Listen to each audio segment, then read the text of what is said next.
hondos de la misma celda o del mismo andén, hondos que alcancen el tope de la subasta, hondos que bailen sin casa en el mismo tren, hondos que resulten ser de la misma casta, hondos entre tantos ecos se digan quién, hondos que se nos parezcan en la canasta, hondos que tengan el alma como de 100, hondos que se quieran bien, hondos que se quieran bien, hondos que se quieran bastar, hondos que tengan el alma como de 100, hondos que se quieran bien, hondos que se quieran bien, hondos que se quieran bastar.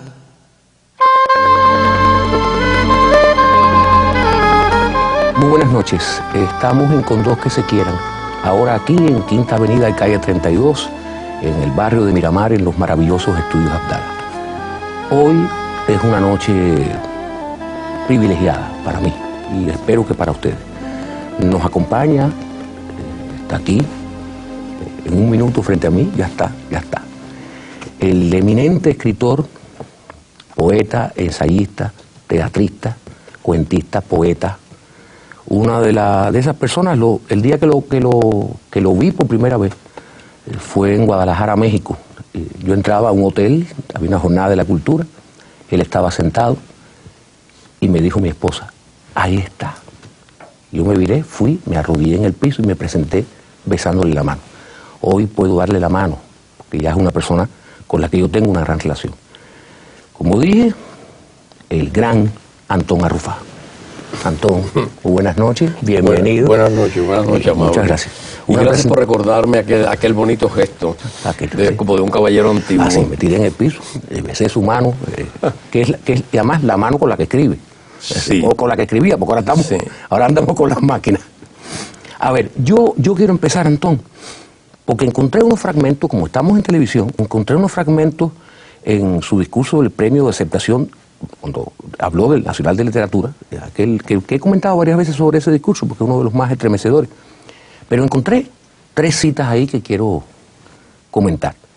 Una dice, la primera: cuando me asomaba al balcón de mi casa, me saludaban los vecinos desde los balcones, satisfechos de tener por vecino a un escritor que salía por televisión. Segunda vez que se habla de televisión en el mismo discurso. En nuestro país, la TV otorga también su carnet de identidad.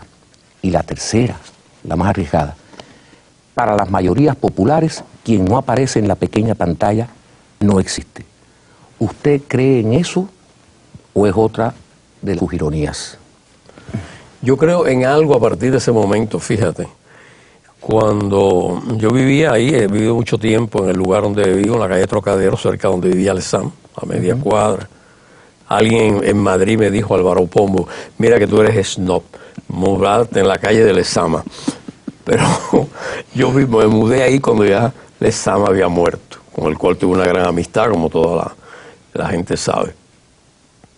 Pero yo entraba y salía sin darme cuenta de que me había ido lentamente convirtiendo en una especie de personaje. Y un día me asomé, después del Premio Nacional, me asomé al balcón y la gente empezó a decirme, ay, tenemos un premio nacional en la cuadra. Yo vivo en una cuadra de gente muy desenfadada, ¿eh? Esto me puede costar que me abofeteen cuando yo llegue allí. No, pero para nada, porque te respetan porque sale por televisión. Sí, claro. Entonces, la televisión aporta una especie de figura que destruye el vacío entre el artista y su público, lector o su público admirador. Y eso es lo que sucede, que es lo que yo llamo carnet de identidad, ¿no? O sea, alguna gente después del Premio Nacional, pues me ve por la calle, siempre me acostumbré a salir con un bolígrafo. A la gente le apasiona tener autógrafos, hasta de un autor que seguramente no han leído. Pero indudablemente la televisión en este país, y creo que en el mundo entero ya, es una fuerza inconmensurable de comunicación. Sí, lo que pasa es que el juicio es muy duro, y a mí me pareció, conociéndolo, un poquito sarcástico, porque dice, para las mayorías populares, que no aparece en la pequeña pantalla, no existe. Y eso es un poco absoluto. Los años me han ido aliviando. Eso es del año 2000. O sea, mis grandes maestros, Lezama y Virgilio Piñera, no salieron nunca en televisión. Sentían por la televisión algo, no te metas ahí, muchacho, no te metas ahí. Y entonces, a mí me pasa eso también. Sí, con recelo, ¿no? Sí, con recelo es la palabra exacta. Voy a tener que acabar aceptando este medio. A ver, hay un libro que es una verdadera joya. Existe un personaje ahí, la tía que se relaciona con los espejos. Entonces mi pregunta sería, si se mira usted mucho al espejo, sería la primera pregunta. Si fuera afirmativa, ¿qué ve? Y si fuera una negativa, ¿a qué le teme? Bueno, uno en el espejo puede ver aquel que quiso ser, en un sentido tal vez moral. Yo me afeito al espejo como casi todo el mundo, ¿no? Uh-huh. Cuando era muy joven me levantaba y me miraba al espejo y decía, golpeándome, estás bien, y salía. Pero ahora me he dejado de mirar. El problema de mi tía era la no existencia. La no existencia. No existía si no se veía. Sí, si no se miraba a cada rato. A cada rato. Ella de pronto, en medio de la conversación, era una persona maravillosa en ese sentido, porque era completamente demente. Ella se levantaba desesperada y decía, ya, no existo, no hay un espejo, no existo. O sea, no me veo, o sea, no. Y el espejo, tú sabes que en ese libro que tú citas de las pequeñas cosas, hay también un escrito largo sobre el espejo. Creo que el espejo es como una especie de viviente en la casa. Por ejemplo, tú oscureces toda la casa y pasas por el baño o pasas por donde hay espejo y el espejo te lanza un reflejo. Y uno lo mira extrañamente como, estoy aquí, soy tu segunda parte, mírate un rato, cualquier cosa que el espejo puede dar. Aparte de que el espejo es un instrumento erótico, ¿no? Sí, y de la vanidad. Y de la vanidad. También. Pero también pensando en eso del espejo, pensé en la sombra. Y en Peter Pan buscando su sombra. Sí. Ahí está. Antón anda buscando su sombra. Nadie puede saltar más allá de su sombra, de esa confusión. Claro. Sí. Y la sombra va detrás de uno. Claro. ¿Tú te imaginas lo que sería la sombra en la noche medieval, mientras nieva y la gente está encerrada en la casa, está nevando afuera? Hay un frío extraordinario. Una de las cosas más impresionantes es que las sábanas en la Edad Media no se calentaban nunca. Siempre estaban frías. Y la gente utilizaba botellas con agua caliente, cualquier cosa, metían al perro en la cama, cualquier cosa por tal de no sufrir esas madrugadas infinitas por un frío. Pero hay dos tipos de frío, el que provoca el clima y el que provoca la soledad. Entonces, la pregunta sería, y voy a provocarlo, cuando está solo y tiene frío, no va a poner botellas calientes. No sé si tiene un perro. Mi perro murió, pero es mejor deslizar un cuerpo humano que lo caliente a uno. Uh-huh. Pero lo que sucede es que, mira, yo a esta edad, tengo 76 años, no le tengo miedo a la soledad. Además, fíjate algo, la soledad es casi inalcanzable. Porque uno está acompañado por los libros, por la música, por los recuerdos, por la memoria, por los dolores de su cuerpo, por el sonido. Y entonces la soledad es como un estado de aspiración del hombre. Estoy diciendo cosas en que seguramente la gente no cree, pero es como ese estado al cual el hombre puede llegar, a una aspiración, como la libertad, por ejemplo. No hay una libertad absoluta, no hay tampoco una soledad absoluta. Pero hablamos del día, pero en la noche. Bueno, en la noche todo es más espantoso. yo era de joven un tipo nocturno que salía a caminar por las noches.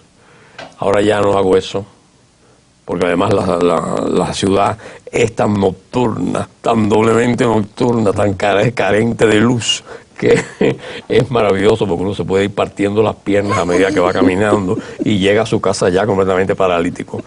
Pero, bueno, he escrito una novela que se llama La noche del aguafiesta, donde... Una gran novela, no una novela. Eso dicen algunas personas, sí, y otros la atacan violentamente. Bueno, yo no sé lo que se merecen siempre las grandes novelas. Claro. Ser elogiadas y ser atacadas. Bueno, yo soy eso quiere decir que no es indiferente, que la gente no es indiferente con el libro. ¿Tú estás a favor? Sí, yo estoy a favor. Te voy a mandar un ejemplar con una dedicatoria. Dedicado, yo tengo un ejemplar que compré. Sí, pero ahora te voy a mandar el último, publicado en España, con una dedicatoria muy tierna. Muy especial. Ahora, yo, y ya el televidente vio, es que lo leyó, pero que no lo ha visto conversar así en público, ya vio al demonio que habita en Antón, al enfant terrible, ¿no? Podrían decir las personas que manejan así el francés y todo eso. Y cuando hemos estado juntos, muchas veces hemos estado en lugares donde hay muchas personas, y algunas personas de las que están ahí, yo sé que son capaces de caer martilladas bajo el filo de la lengua de Antón. Yo corro y me pongo al lado de Antón.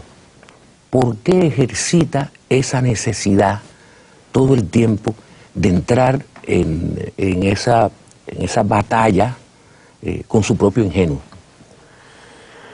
Mira, tengo demasiado y tiene que salir de algún modo porque no me voy a morir con el ingenio en la cama, pero yo creo que es un ejercicio, es un poco aprendido de memoria, Es un ejercicio, tú comprendes, que uno hace y que no puede dejar de hacer porque es lo que el otro espera. Y entonces, como el otro espera que yo diga algún horror, todo el mundo se acerca para ver qué horror dije y después lo van divulgando por la ciudad y los aumentan. Y entonces cuando quieren hablar de alguien me lo atribuyen también. O sea, es un horror que se multiplica. Y entonces yo los divierto.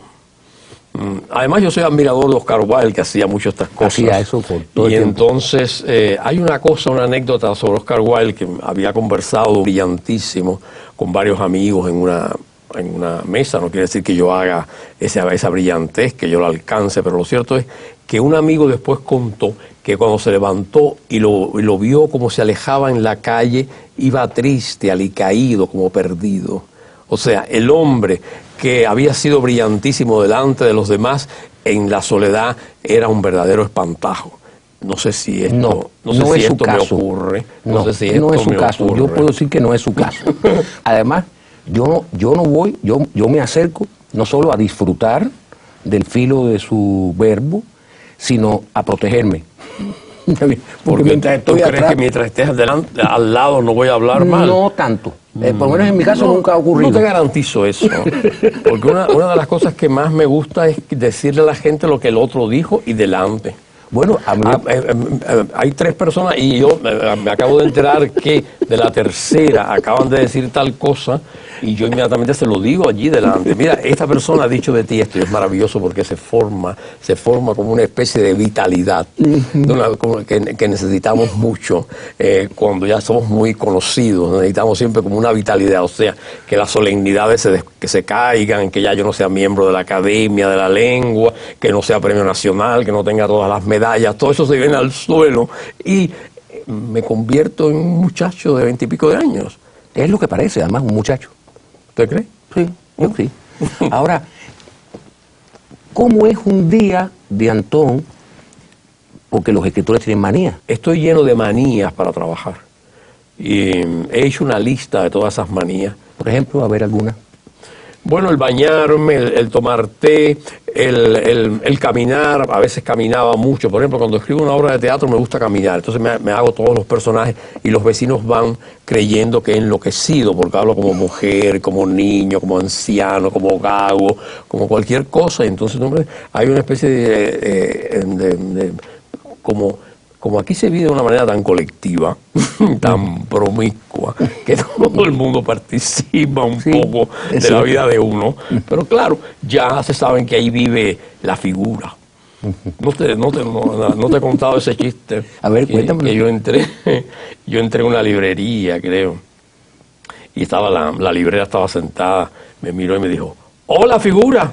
Y desde ese momento yo utilizo este término de figura, claro, burlándome un poco de mí mismo, cosa que hago con gran pasión. Ahora, una cosa que me llama la atención, son todas las ramas de la literatura, usted las trata, o sea, las trata, las trabaja y tiene éxito en todas, pero a la misma vez está escribiendo una novela, o un cuento, un poema, un ensayo, una obra de teatro, a la misma vez todo. No, a la misma vez no. Pero un yo poema siempre sí. quise vivir en una especie de casa en que cada habitación tuviera una máquina de escribir o una computadora. Pero está el mismo, Y con un cuadro de Magritte. Así, y entonces en una escribía la novela, en otra escribía un cuento, en otra escribía, me iba trasladando por el resto de la casa. Pero es una cosa a la que no debe renunciar. Es una buena idea. No, yo no he renunciado a nada. Me lo han ido quitando todo, pero no a renunciar, ¿no? Santiago de Cuba, santiaguero, Antón Arrufat santiaguero. Sin embargo, no tiene acento de santiaguero. Y he hecho un esfuerzo gigantesco por quitármelo. A ver, ¿por qué? Ahora le salió. Sí. Por quitármelo, Porque ahí además, salió. sí, porque sabes una cosa, que apenas un santiaguero me llama por teléfono, conversamos un rato, y yo me paso como 3 días hablando como los santiagueros. Eso es una cosa tan pegada, tan consustancial a mi sangre y a mi espíritu, a lo que sea, vaya, a lo que es consustancial, que nunca hemos sabido qué cosa es. Pero y se usa entonces, mucho esa palabra porque es lindísima. consustancial. Sí, es preciosa. Entonces, hablábamos de Santiago. De Santiago de Cuba. Quiero hablar sobre todo por los apellidos. Mis apellidos son, mi padre era de origen catalán, Arrufat. Es una familia muy antigua del Reino de Aragón. Y mi madre era Marat. Decían siempre en esa casa, hasta hace muy poco, en que me encontré con un hispanista palestino, y yo le dije que yo era árabe, y escribió mi nombre como lo escriben los árabes, el apellido de mi madre, y me dijo, mire, no se dice Marat, se dice Murat. Y me pareció una cosa maravillosa porque durante años mi familia dijo su apellido mal. Pero, cosa que ocurre. ¿Y usted también? Sí, yo también. Y quería preguntar por el niño Antón. El niño Antón. El niño Antón en Santiago de Cuba. El niño Antón era insoportable. Y mi madre, que me quería mucho, como todas las madres, cuando no son unas canallas, nunca me pegó. Y yo creo que hubiera sido bien que me hubieran dado mi buen bofetón de vez en cuando, pero no ocurrió. No ocurrió. Y eso contribuyó a majaderías que he heredado hasta hoy, a que no me podían prohibir nada. Me daban unos ataques que salía una espuma por la boca impresionante. Pero que era por aquello, por era díscolo, explosión. pero era díscolo además, pero jugaba pelota, hacía disparates, y me iba al mar, remaba, toda una serie de cosas que hacen los niños, ¿no? A mí me encantaba un lugar de Santiago de Cuba que se llama Cayo Smith, que es como una islita Precioso. en el centro de la bahía. En el centro de la bahía. Y a mí me encantaba nadar allí, ir a Ciudad Mar, ¿no? Al Morro nunca iba porque no estaba restaurado y los santiagueros no tenían ninguna costumbre de ir al Morro. Y entonces después ingresé en la Escuela de los Curas. Bueno, ¿qué quedó de la Escuela de los Curas? Bueno, la gente dice que quedan algunos gestos de mano y sobre todo una disciplina. Eso me lo enseñó la Iglesia, las 2 órdenes en las cuales yo fui educado, por los jesuitas y posteriormente cuando ya vivíamos en La Habana, que vinimos en el año 47, los escolapios. Pero me sirvieron. Después me separé por completo de la Iglesia. Esto lo he explicado en unas largas entrevistas que fueron publicadas en las revistas de la Iglesia, porque yo era monaguillo, servía en la Iglesia, me vestían de papa en las fiestas religiosas, en las representaciones. Parece que descubrieron que yo era un tipo teatral. Los curas tienen una buena mirada que les permite llegar hasta hoy. Y que van a trascender a mañana también. Y eso lo digo yo. Sí, eso lo dice usted y lo decía Lezama. Lezama, cuando me veía muy incrédulo, me decía, no se preocupe, no me moleste, porque la Iglesia durará hasta el fin de los siglos. Exactamente. Y hacía así como si los siglos fueran a entrar por la ventana. hasta el fin de los siglos. En el caso de Lezama podían entrar por la ventana los siglos. Sí. Ya sabes. Ahora, Antón, ¿cuándo es que aquella suerte de epilepsia infantil se convierte, imaginaria, claro que imaginaria, pero se convierte en una epilepsia intelectual ya no imaginaria, sino real, porque solamente se puede tener una obra como la suya si uno vive en un estado de catalepsia prácticamente? Mira, muy pronto. Yo empecé a escribir como a los 10 años, en la misma aula, mientras el cura explicaba, yo escribía tranquilamente. Y siempre me sorprendía el cura en eso. Y me decía, oiga, pero atiéndame. Yo le decía, sí, yo lo estoy atendiendo, y yo estaba escribiendo un poema. Pero todos esos poemas se perdieron, felizmente. Ahora a lo mejor alguien los ha recogido y los va a publicar después que yo cierre los ojos. Mirá, estas eran las cosas. Lo bueno sería que lo publicaran con los ojos abiertos, a ver cómo estaban ellos. No, porque pueden ser mejores que los de ahora. Y eso me daría una vergüenza espantosa. ¿Y cuándo es que conoce a Virgilio Piñera? Hay muchas voces maledicentes que dicen que usted era su discípulo, o sea, que era el muchacho preferido de Virgilio y que todo lo que sabe lo aprendió de él. Siempre hay gente que dice cosas así. Sí, hay gente que dice cosas así, yo también las digo. O sea, no hacen más que corresponderme. Pero no es cierto. Virgilio era un tipo muy rivalizante, una personalidad muy difícil, y yo lo toreaba muy bien, Y entonces tuvimos una amistad, como son las amistades, las verdaderas amistades entre los artistas, vernos diariamente, bañarme en su casa, y él ir a comer a la mía, y por la noche hacer un café con leche con 2 galletas viejas. Es decir, eso era realmente una amistad de verdadera relación, ¿no? De verdadera relación. A veces teníamos unos disgustos infinitos y estábamos 3 o 4 meses sin vernos. Era una cosa muy graciosa porque a veces nos encontrábamos en la calle, estábamos peleadísimos y él pasaba por al lado y me hacía así. ¿Con la mano o con el paraguas? Sí, con la mano, o sea, paso pero no te veo. Y yo aprendí de él una cosa que es importante para un escritor cuando está tratando un escritor más hecho que él, que es la ética de la literatura. La literatura tiene su ética, el escritor tiene su manera y su manera de vivir en la sociedad, su conducta, y tiene que mantenerla hasta el final. No aceptó nada que lo separara de su escritura. Vivía con una peseta, yo también vivía con una peseta en el bolsillo, en aquella época también se podía vivir con una peseta, ¿comprende? Pero esa ética de un escritor, yo digo lo que debo decir, yo escribo lo que debo escribir. Yo no hago elogios de compromiso porque tú eres mi amigo y me apena y tengo que elogiar tu libro de todas maneras. Esas cosas a él le parecían verdaderas traiciones. Y eso es lo que yo aprendí de él. En el orden de la escritura, mi literatura, ni mi teatro, ni mis novelas, ni mi poesía se parecen en nada a lo que él escribió. No se parecen. Y no se parecen, ¿verdad? No se parecen. Es a favor de él, ¿no? A favor de los dos. ¿Ah? Entonces... Es más cómodo para mí esa posición. No, ¿verdad? Es casi suiza. Sí. Entonces, Es el mundo de los relojes.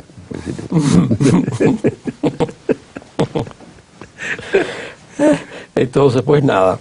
Eso es lo que yo creo que yo heredé de él. También lo heredé un poco de Lezama, aunque Lezama era un individuo más tranquilo que Virgilio Piñera, que fueron como escritores mis 2 grandes amigos. Después lo sería Dulce María Loynaz, pero Dulce María Loynaz era una gran dama, tenía unos vestidos que le llegaban a los tobillos, y entonces era muy diferente. Yo aprendí con ella el arte de conversar, ¿no? No aprendí, sino que perfeccioné con ella el arte de conversar, porque ella conversaba como los antiguos cubanos, que es una manera muy curiosa de conversar, que es escuchar, no precipitarte, no apabullar al otro, no querer tener todos los problemas resueltos, o si tú tienes todos los problemas resueltos, fingir que no están resueltos para oír lo que el otro va a decir sobre esos problemas. Eso lo aprendí de estos grandes escritores, que indudablemente son los grandes escritores cubanos del siglo XX. Sí, pero es curioso porque tanto Lezama como Virgilio y como Dulce María son personas que vivieron además una vida hacia adentro. Y cualquiera que está viendo la entrevista pensará que usted es una persona que vive hacia afuera, de balcón a la calle, es decir, en la realidad, por las cosas que está hablando. ¿Cómo podía establecer entonces un vínculo Bueno, Lezama, con mira, personas Lezama, tan herméticas, como el caso de Dulce María? Sí, era hermética. y Lezama también, pero Dulce María, yo de pronto iba por la calle Obispo, me sentaba en el Parque Central y la veía sentada en un banco allí, vestida de negro, con una sombrilla abierta. Y yo iba a la saludaba y le decía, ¿usted es usted? Y ella me decía, yo sí. Sí, pues. Ella tenía, y Lezama era un caminador hasta que pudo, ya cuando yo empecé la gran intimidad con él, que es en los años 70, y él no caminaba, había engordado mucho. Pero Virgilio era un callejero, un trashumante. Íbamos juntos a todas las partes. Cuando vino ese mal tiempo, que no es el mal tiempo, ni de la batalla de mal tiempo, ni del tiempo El mal tiempo gris.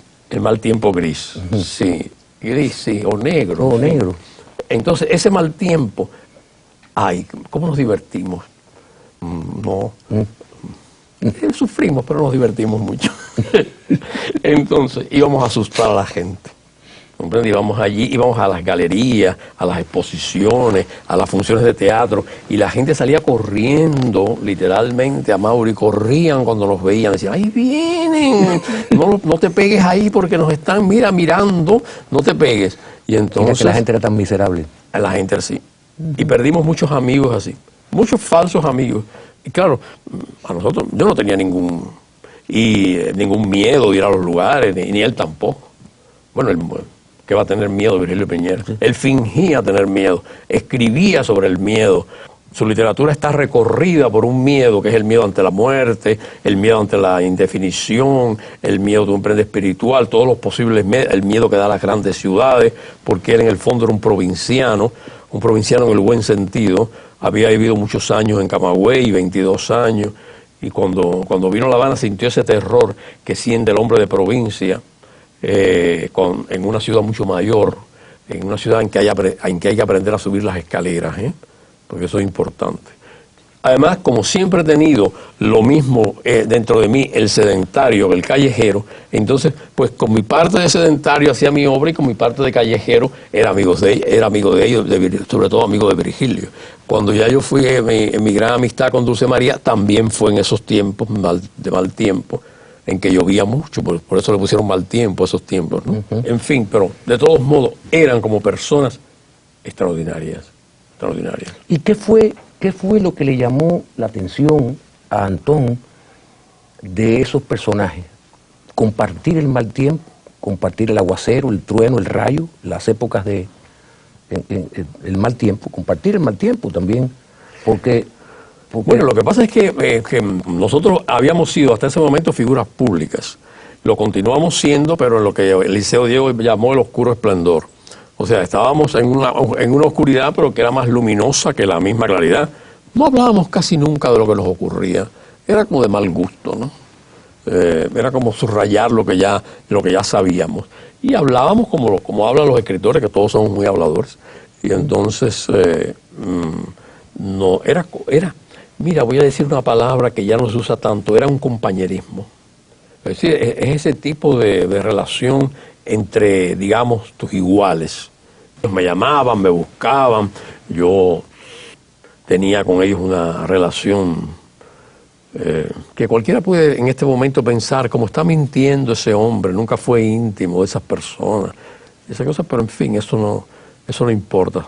Todo el mundo sabe que fue verdad. También, usted era el joven y era el guapo, pero vamos hace un ratico no hablábamos de lo que ocurría, porque era de mal gusto, pero como estamos en televisión y estamos en el año 2011, será importante nombrar las cosas. Hay un libro así, ¿no? Exactamente, muy bello libro, por cierto, y de Eliseo Diego. Y entonces sería interesante qué era lo que ocurría. Bueno, lo que ocurría era la separación. La separación. Un momento dado, ustedes de aquí no pasan. La sociedad que estamos fundando no es para ustedes. Y llegó un punto en que ya no podíamos participar de ella. Eso fue lo que ocurría. En fin, ya es una cosa tan vieja, ¿eh? Pero la gente siente curiosidad muchas veces por las cosas. Bueno, mira, cuando cuando se pusieron los 7 contra Tebas en el Mella, pasé por una experiencia interesantísima, porque aparte de las 1.500 personas que iban todas las noches, se puso 16 noches, los muchachos de la universidad, los estudiantes, me esperaban en el vestíbulo para que yo les contara lo que ocurría, para nombrar las cosas. Claro. Y entonces yo les contaba más o menos lo que había ocurrido, porque sobre eso, sobre esa época, casi todo se ignora. Es una época muy importante porque ahí surgieron, desde el lunes de Revolución, surgieron una serie de escritores, de artistas, de músicos, de pintores y todo, que son de una importancia extraordinaria en la cultura de este país. Y salieron de esa cosa, de ese momento oscuro, casi medieval, y salieron de nuevo a la luz, y ya. Ahora, hay personas de esa generación que han querido sanar y han sanado. Y hay personas que no quieren sanar porque les gusta vivir en esa especie de insalubridad memorial, ¿no? La memoria insalubre también brinda una posibilidad de especular, de contar y de brillar a partir de las propias desgracias. Eso existe en todas las épocas, pero sobre todo en esa. ¿Usted es de los que sanó, de los que está por sanar o de los que no quiere sanar? Yo soy superior a los resentimientos. Soy superior a ese momento. No dejé de escribir jamás, pese a todo. Pese a todo. Siempre me dije, si van a tirar contra ti, que tiren con los cañones, pues tú vas a responder con tus cañones, que es escribir en esta página. Y así fue. Ni nada, decir eso forma parte de una conversación como el que habla de una enfermedad de su tía. Y entonces esa enfermedad que mi tía tuvo, sí, y esas cosas. Entonces, aquella gripe mala. Sí, aquella gripe mala. Ella tosía mucho de noche. Y entonces, eso me hizo famoso, ¿eh? Y pues, cínicamente debía agradecerlo. Antón, su obra lo hubiera hecho famoso en cualquier circunstancia. Esa es la única ironía que no le voy a dejar pasar. La estoy aceptando. Ahora, Manuel Sanguilí decía en el siglo XIX que la cultura cubana era del disimulo y la hipocresía. En el siglo XXI, ¿usted suscribiría un punto de vista tan audaz como ese? Esa es una frase que yo he citado. Yo sé, yo también la conozco, pero no la conozco porque la citó, sino la conozco porque me leí lo de Manuel Sanguilí y me quedé frío. Sí, él era un hombre muy inteligente. Muy inteligente. Y además tenía una lengua, sí, capaz de decir cualquier cosa. Ahí nos parecemos todos. Pero yo cuando encontré esa frase en Manuel Sanguilí dije, esto es lo que nos ocurre. Claro. Porque tú sabes por qué. En primera, porque somos un país muy pequeño, donde la verdad no circula. Estoy hablando de los círculos literarios. Sí, sí, yo sé. Hay que hacer esta aclaración. Buena aclaración. La verdad no circula del todo. Y eso es lo que le falta un poco a la crítica cubana, a la crítica literaria, a la crítica de artes plásticas, hasta la crítica de radio y televisión, es que disimulan. ¿Por qué? Porque ese guión lo hizo un amigo mío. Y esa novela la escribió un amigo mío que me viene a saludar todos los días. Cuando él venga aquí a mi casa, ¿qué yo le digo si escribo en contra de su novela? ¿Qué hago con eso? Que algún día alguien tendrá que limpiar la crítica del futuro, lo que sea, tendrán alguien que limpiar esa costra y ver debajo de esa costra cuál es el auténtico brillo, cuál es el auténtico metal que va a durar. Porque si se basan en las opiniones de este momento, la confusión, como diría Hamlet, ha hecho su obra maestra. Entonces, sí, no, ya yo sé cuál sería a la crítica y a la opinión que aspiramos. Pero el asunto es cuál sería preferible, porque también estamos utilizando mucho, no el disimulo, sino el silencio. Y muchas veces lo que hacemos es, no nos queremos comprometer, ni a favor ni en contra. El silencio es una forma del disimulo. Y la hipocresía es una tradición que viene del simular. El cubano simula muchas cosas. Como todos los seres humanos, el cubano está lleno de complejidades. parece ser franco, directo, jovial, hospitalario. Eso en principio. Pero después empezamos a descubrirle y a descubrirnos nuestras zonas oscuras, nuestras zonas calladas, el no decir. Sí, pero Antón, eso es para buscar la palabra bella que encontramos al principio, eso es consubstancial a la naturaleza humana. Consubstancial. O sea, pero aquí es grave, porque si tú piensas, por ejemplo, en lo que en los tabú sexuales que tiene el pueblo de Cuba, o que tuvo hasta cierto punto. ¿Qué tiene? O que tiene, bueno, lo extraño que es que te hablen realmente de lo que les ocurre. A ver, eso ocurre en el cubano, ya usted dijo. Yo creo que ocurre en casi todas partes. Pero bueno, lo acepto, ocurre en casi todas partes. De todas maneras, aquí nosotros hemos tenido como invitados, lo sigo provocando, hemos tenido como invitados a personas que profesan diversas religiones, que en un momento determinado eso, ni se hablaba de eso. Pero por ejemplo aquí hemos tenido personas que tienen preferencias sexuales diversas y nadie, teniendo toda la libertad del mundo para hablarlo, nadie lo asume. Nadie dice, no, yo vivo con un compañero, que es en caso de un hombre, en caso de una mujer, yo tengo una amiga con la que yo vivo, palabra amiga, una novia. O sea, la gente no dice esas cosas tampoco en televisión. O sea, quizás por eso, porque uno también, dentro de uno dice, ¿qué van a decir mis vecinos? ¿Qué van a decir mis amigos? ¿Qué van a decir en el caso suyo mis lectores? También ocurre en los personajes no públicos, sino en los públicos, ocurre con mucha más gravedad. ¿Estaría de acuerdo usted con eso o no? Yo creo que sí, por eso son personajes públicos. Pues si no, no lo serían. Está bien. Bueno, de todas maneras quería que eso estuviera aclarado. Así que bueno, seguimos. ¿Es miope? ¿Usted es miope? Profundamente, desde niño.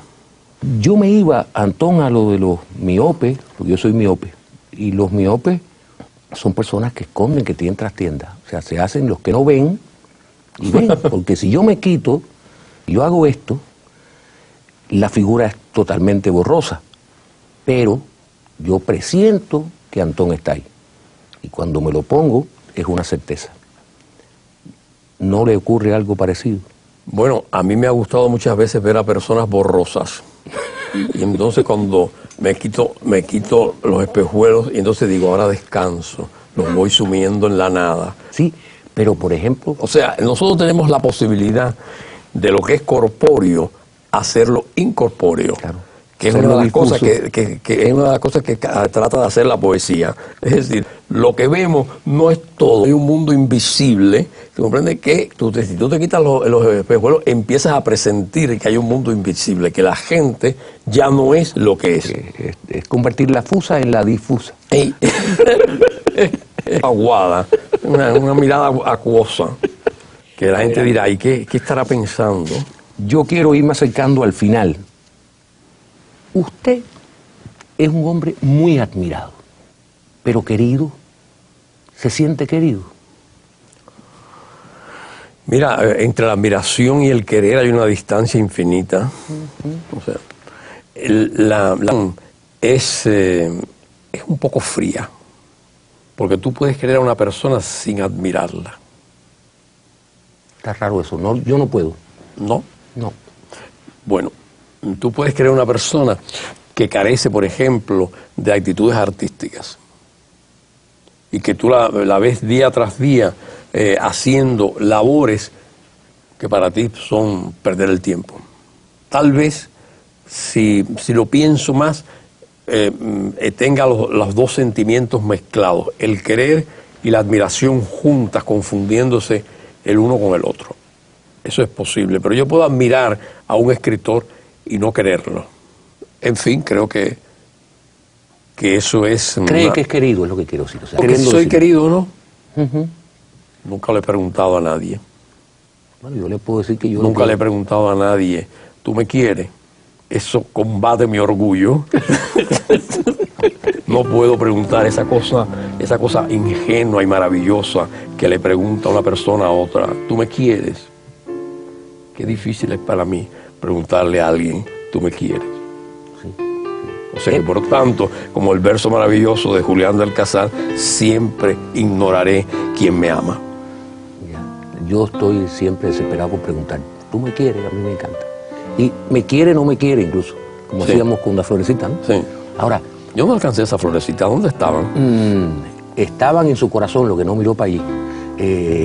Yo quiero terminar con una... preguntándole si suscribe una frase de Valle Inclán, que a mí siempre me llamó la atención, que dice, si prescinden de mí, Es una trampa. si prescinden de mí, yo prescindiré de ustedes. Era una frase de su momento, creo que está en mi discurso. Si prescinden de mí, yo prescindiré de ustedes. Yo puedo olvidar perfectamente a aquellos, tú comprendes, que han prescindido, que prescinden de mí. Yo no los necesito. Yo puedo hacer mi obra sin ellos, pero al mismo tiempo ellos no pueden estar sin mí. Porque el modo de perseguir a una persona, el modo de enjuiciarla, es el modo secretamente de influirte por ella. Uno acaba adquiriendo las formas del que persigue y las pasiones del que persigue. Sí, pero ese... Yo podía haber nacido en otro país y no haber nacido en este.